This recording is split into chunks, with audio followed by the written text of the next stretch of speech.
മാഷാ അല്ലാ, നമ്മുടെ Mecca library കുറേ കാലത്തിന് ശേഷം നല്ല വെള്ള പെയിൻ്റൊക്കെ അടിച്ച് മാഷാ അല്ലാ മുഞ്ചാക്കിയിട്ടുണ്ട്. പരിശുദ്ധ മക്ക മുക്കറമയിലെ ഈ ഒരു ലൈബ്രറി നിൽക്കുന്ന സ്ഥലത്തായിരുന്നു റസൂലുള്ളാഹി സ്വല്ലല്ലാഹു അലൈഹി വസല്ലമ ജനിച്ച വീടുണ്ടായിരുന്നത്.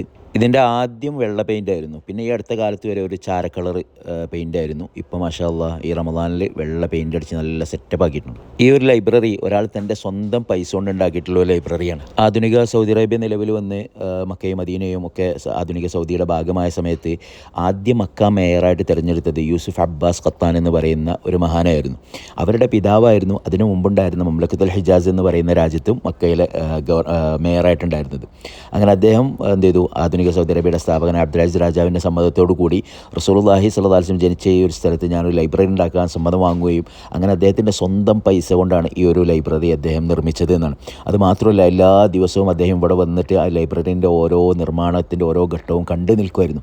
അങ്ങനെ ഈ നിർമ്മാണം പൂർത്തിയാകുന്നതിൻ്റെ മുമ്പുള്ള ഒരു ദിവസം അദ്ദേഹം ഇതിങ്ങനെ പണികളൊക്കെ നോക്കി നിൽക്കുന്ന സമയത്ത് അദ്ദേഹത്തിന് ഹൃദയവേദന വരികയും അല്ലെങ്കിൽ നെഞ്ഞുവേദന വരികയും അങ്ങനെ അദ്ദേഹം വഫാത്താവുകയും ചെയ്തു എന്നാണ്. അദ്ദേഹത്തിൻ്റെ മക്കളാണ് പിന്നീട് ഈ ഒരു ലൈബ്രറി പണി പൂർത്തിയാക്കിയത്. അപ്പോൾ സ്വന്തം പൈസ കൊണ്ട് സ്വന്തമായി എടുപ്പിച്ചിട്ടുള്ള ഒരു ലൈബ്രറിയാണ് യൂസുഫ് ഖത്താൻ എന്ന് പറയുന്ന ആ മഹാൻ. അത് മാത്രമല്ല, മഹദി ഖദീജ ബി റളിയല്ലാഹു അൻഹ റസൂലുള്ളാഹി സ്വല്ലല്ലാഹു അലൈഹി വസല്ലം മക്കയിലെ മൂന്നാമത്തെ വീടായിരുന്ന ഖദീജ ബിയുടെ വീട് ആദ്യമായിട്ടൊരു ഹിഫ്ള് കോളേജ് ആക്കിയതും അദ്ദേഹം തന്നെയായിരുന്നു. അല്ലാഹു സുബ്ഹാനഹു വ തആല അവരുടെ ഈ അമൽ സ്വീകരിക്കുമാറാവട്ടെ, അവരുടെ ഖബറിനെ സ്വർഗ്ഗ പൂന്തോപ്പാക്കി കൊടുക്കട്ടെ.